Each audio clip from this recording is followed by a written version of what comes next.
ছাদে চলে এসেছি। এখানে দেখো প্যান্ডেল খাঁচানো হয়ে গেছে। Hello everyone, good morning, welcome back to my channel. তোমাদের সবাইকে স্বাগত আমার আরেকটি নতুন ভিডিওতে। তো আজকে ফাইনালি রোদ দিয়েছে, 2-3 দিন পর পর বৃষ্টি হওয়ার পর আজকে ফাইনালি রোদ দিয়েছে। তাও আবার সূর্যদেবের মনে হচ্ছে রোদ দেবো কি দেবো না, একবার করে রোদ দিচ্ছে আর আরেকবার যেন চোখ বন্ধ করে নেয় সেরকম অবস্থা হচ্ছে। তো গত 2 দিনের কাপড় জামাই শুকোয়নি, আজকে আবার কাঁচা হয়েছে, সেগুলো শুকাবে না মনে হচ্ছে, কি হবে কে জানে। আর গোটা ছাদটা প্যান্ডেল করে দিচ্ছে, মানে বাঁশ কাঁচানো হয়ে গেছে। এখনই আমি উপর যাব, মানে কাপড় জামাগুলো তো নিচে শুকাবে না। আমি একবার মেলে দিয়ে এসেছিলাম সকালবেলায়, মেয়েকে স্কুলে দিয়ে এলাম, এসে দেখছি যে কাপড় জামাগুলো তুলে নিয়ে ভাই নিয়ে চলে এসছে, মানে প্যান্ডেল করার লোকগুলো চলে এসছে প্যান্ডেল করার জন্য। তো সেগুলো এখানে সেখানে মেলে দিলাম। তো আবার মনে হচ্ছে ছাদে যেতে হবে। আজকে যে উপরে যে কাভারটা আছে সেই কাভারটা দেবে না, আজকে শুধু খাঁচাটা করা হয়েছে বাঁশের, উঠোনেও করা হবে, তোমাদেরকে দেখাবো অবশ্যই সেটা। তো এখন আমি ঠাকুর ঘরে চলে এসেছি, তোমার দাদাভাই গোপালকে উঠিয়ে দিয়ে চলে গেছে আর বাকি পুজোটা দিয়ে চলে গেছে, শুধু আমি এখন গোপালকে স্নান করাবো। তো চলো গোপালকে তাড়াতাড়ি করে স্নান করে নিই। আজকে মাছ টাছ কিছুই নেওয়া হয়নি, মাছওয়ালা দাদাভাইও আসেনি আজকে, কারণ বৃষ্টির জন্য আসতে পারেনি। আজকে বললো ডিম করে দাও, তো তোমাদের দাদাভাইও ডিম নিয়ে এসছে আর তোমাদের ছোট দাদাভাইও দোকান থেকে ডিম পাঠিয়েছে। তো যাই হোক ডবল চলে এসছে জিনিস। তো কি রান্না করবো অবশ্যই তোমাদের সঙ্গে সেটা শেয়ার করবো। তোমরা ভিডিওটা আশা করি স্কিপ না করে পুরোটা দেখবে, আর যদি তোমাদের ভালো লাগে তাহলে অবশ্যই লাইক শেয়ার কমেন্ট আর আমার চ্যানেলটিকে সাবস্ক্রাইব করে দিও। তো চলো তোমরা দেখতে থাকো। এই যে কাপড়টা দেখতে পাচ্ছ, এটা কিন্তু সাদা কালারের ছিল, এটা সাদা মার্কিন, এটা হলুদ মাখানো আছে। আমি কালকে এটা হলুদ মাখিয়ে শুকোতে দিয়েছিলাম, শুকিয়ে গেছে। এটা দিয়ে ভাইয়ের গাঁটছড়া বাঁধানো হবে। আর ঠাকুরমশাই বলেছিলেন যে হলুদ মাখিয়ে ছায়াতে মেলে রাখতে, রোদে না মেলতে, কারণ রোদে রঙটা খেয়ে নেবে তাই। তো এই সাদা মার্কিনটা আমি এখন পাট করে রেখে দেবো, যখন বিয়ে করতে যাবে ভাই তখন এটা নিয়ে যাবো সঙ্গে। হ্যালো বন্ধুরা, তো এই যে ছাদে চলে এসেছি। এখানে দেখো প্যান্ডেল খাঁচানো হয়ে গেছে, মানে প্যান্ডেলের যে কাভারটা হয় সেই কাভারটা এখনো দেওয়া হয়নি, বাঁশ টাঙানো হয়েছে।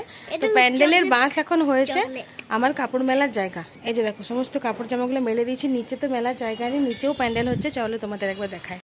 নিচেও হচ্ছে প্যান্ডেল, নিচেও বাঁশ টাঙানো হচ্ছে,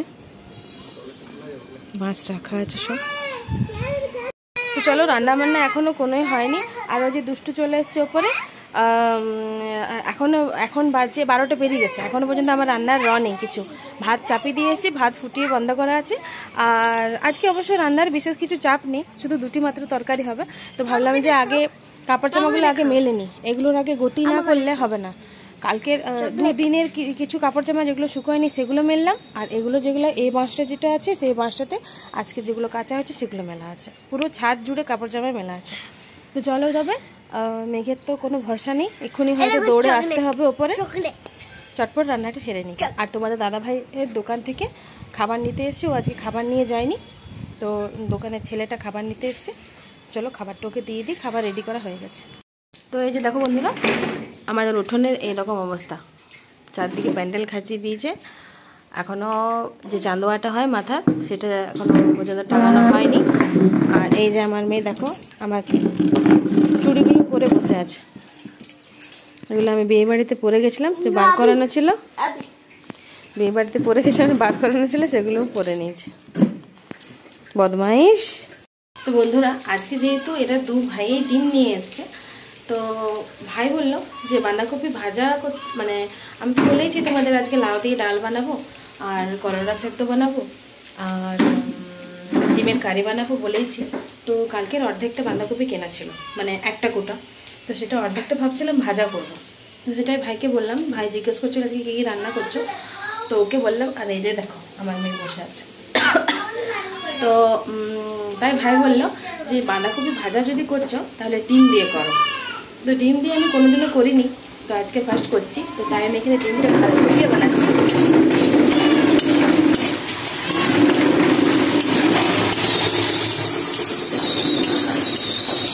তো ডিমটা আমার ভুজিয়ে বানানো হয়ে গেছে আর বাঁধাকপিটা সেদ্ধ করা হয়ে গেছে। তো চলো আজকে এটা করে দেখি, নতুন রেসিপি বানাচ্ছি আমি। তো চলো দেখি এটা খেয়ে কেমন লাগছে। আর বাকি আমার এখনো ডিমের কারি বানানো হয়নি।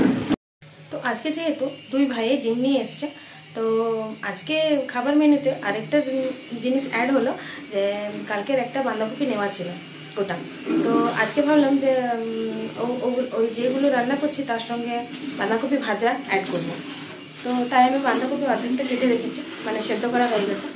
ভাই এসেছিলো বাড়িতে, প্যান্ডেলওয়ালাগুলো যখন প্যান্ডেল লাগাচ্ছিলো তখন এসেছিলো, তখন বলছে যে বৌদি আজকে কী মেনু করছো।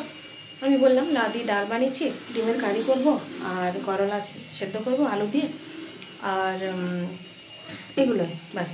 আর তো বললো বাঁধাকপি ভাজা করছো, তো তাহলে যেহেতু বেশি করে ডিম আছে তাহলে ডিম দিয়ে আজকে ডিমের অমলেট দিয়ে আজকে বাঁধাকপি ভাজা বানাও। তো সেটাই আমি আজকে এখন বানালাম। তো চলো দেখো, যে দেখো গরম গরম ধোঁয়া উঠছে। তো এখানে দেখো আমি ডিমের ভুজিয়া বানিয়েছি, এই যে ডিমের অমলেটটা দেখতে পাওয়া যাচ্ছে। আর বাঁধাকপিটা প্রথমে সেদ্ধ করে রেখেছিলাম। খাবে ডিম? ডিমগুলো ভুজিয়ে বানানো হয়ে গেছে বেটা, এই দেখো। তো এই যে ডিম দিয়ে বাঁধাকপির ভুজিয়া রেডি। তো চলো, এটা গরম গরম একদম একদম গরম গরম খেলে ভালো হয়। তো এখন তো কারুকার পাত্তা নেই আসার, আমার ছেলে কখন অনেক দেরি করে আসবে, তা করতে এগুলো সব ঠান্ডা হয়ে যাবে। যাই হোক তখন গরম করা যাবে। আর এখানে আমি ডিম সেদ্ধ করতে দিয়ে দিয়েছি। এখন আমার রান্নাবান্না কমপ্লিট হয়নি, যেহেতু প্যান্ডেল করছিল, কাপড় জামা এদিক ওদিক মেলা তোলা করতে করতে অনেকটাই লেট হয়ে গেল। আর চলো তবে বাকি রান্নাটা সেরে দিই। তো ডিম দিয়ে বাঁধাকপি ভুজিয়া এই প্রথম রান্না করলাম, তোমাদের সঙ্গে শেয়ার করতে পারলাম না, যখন করলাম তখন শেয়ার করা হয়নি। তো এই যে আমি প্রথমে বাঁধাকপিটা কেটে পরে সেদ্ধ করে নিলাম নুন হলুদ দিয়ে, তারপরে দুটো ডিম ফেটিয়ে নিলাম, পেঁয়াজ কুচি কাঁচা লঙ্কা কুচি দিয়ে নুন দিয়ে ফেটিয়ে নিলাম, তারপরে যেমন ডিমের ভুজিয়া বানাই তার সঙ্গে আমি এই বাঁধাকপিটা দিয়ে দিলাম, তাহলে হয়ে গেল ডিমের ভুজিয়া দিয়ে বাঁধাকপি। যাই হোক আজকে এটা নতুন রেসিপি বানালাম, জানি না কিরকম খেতে হবে, ভালোই হবে। ডিম কিংবা মাছ টাছ কোনো তরকারির সঙ্গে দিলে আলাদাই ফ্লেভার চলে আসে। আর ডিমটা সেদ্ধ হয়ে যাক, তারপর ডিমের কারিটা বানাবো। মা একটু গেছে বাইরে দিকে, মায়ের কিছু প্রয়োজনীয় জিনিস আছে কেনার জন্য। আমাদের এখানে সামনে একটা দোকান আছে, হাট মশলার দোকান, মানে সব কিছু পাওয়া যায়, তো সেখানে কিনতে গেছে। মায়ের কিছু প্রয়োজনীয় জিনিস আছে, কদিন বৃষ্টির জন্য বেরোতে পারেনি, প্লাস ঘরে কাজও চলছিল, রং চলছিল, তারপরে এটা ওটা হচ্ছেই বাড়ির মধ্যে। যতক্ষণ না বিয়ে বাড়ি মানে কমপ্লিট হবে ততদিন কিছু না কিছু কাজ চলতেই থাকবে। তো যাই হোক বিয়ে বাড়ি একদম কাছে চলে আসছে, আর বেশি দিন নেই। তবুও এখনো পর্যন্ত কিছু কিছু কেনাকাটা এখনো পর্যন্ত চলছে রোজই, কদিন বৃষ্টির জন্য বেরোনোই হয়নি। আর মায়ের জন্য কিছু জিনিস কিনে এনেছিলাম, সেগুলো মায়ের মানে পছন্দ হয়নি আর কি, কোনো ছোট হয়ে গেছে, তো সেগুলো আজকে ভাবছি বাজার দিকে যাবো, সেগুলো একটু পাল্টাতে হবে। যাই হোক চলো চটপট খাওয়া দাওয়া সারা হবে, তবে তো যাবো। ছেলে তো এখন কখন আসবে, 3টে সাড়ে 3টে বাজবে, ওর জন্যই দেরি, না হলে কোনো দেরি নেই। আর ও না খেলে তো আমরা তো খেতে ইচ্ছে করে না, তো দাদা ভাইও তাড়াতাড়ি করে আসে না, যতক্ষণ না ছেলেকে নিয়ে আসবে খাবে ততক্ষণ ও খায় না, আমিও খাই না, বাকি সবাই খেয়ে নেয়। যাই হোক চলো বাকি রান্নাটা সব তাড়াতাড়ি করে সেরে নিই। আর এতক্ষণ রোদ দিয়েছে, তো প্যান্ডেল করা আছে, তো ঠিক মতো রোদটা ঢুকছে। চলো তবে তাড়াতাড়ি করে রান্নাটা সেরে তোমাদের সঙ্গে পরে দেখা হচ্ছে। এখানে ছোট্ট একটা হাঁড়িতে আমি ভাত করেছি, যেটা আমি রোজই করে থাকি, মানে কম পরিমাণে ভাত।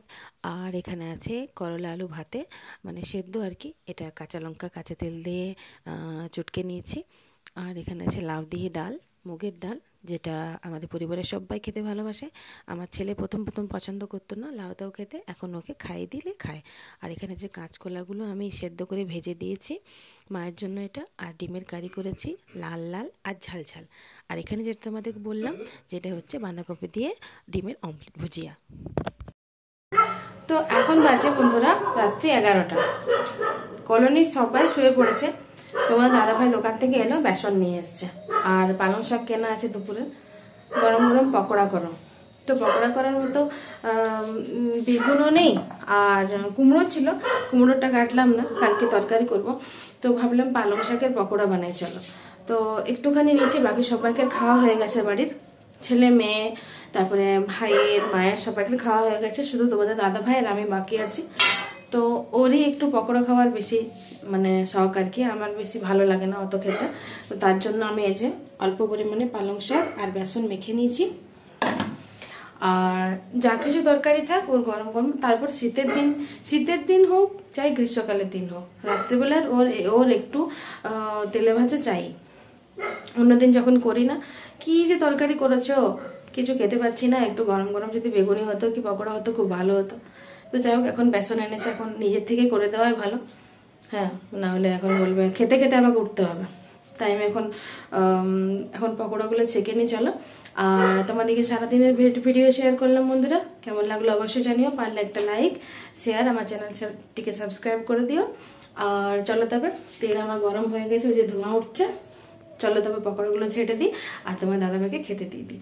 তোমাদের সঙ্গে দেখা হচ্ছে নেক্সট ব্লগে। তোমরা ভালো থেকো, সুস্থ থেকো, আনন্দে থেকো। তোমাদের সবাইকে গুড নাইট। তো এই যে দেখো কড়াই আমি দিয়ে দিয়েছি,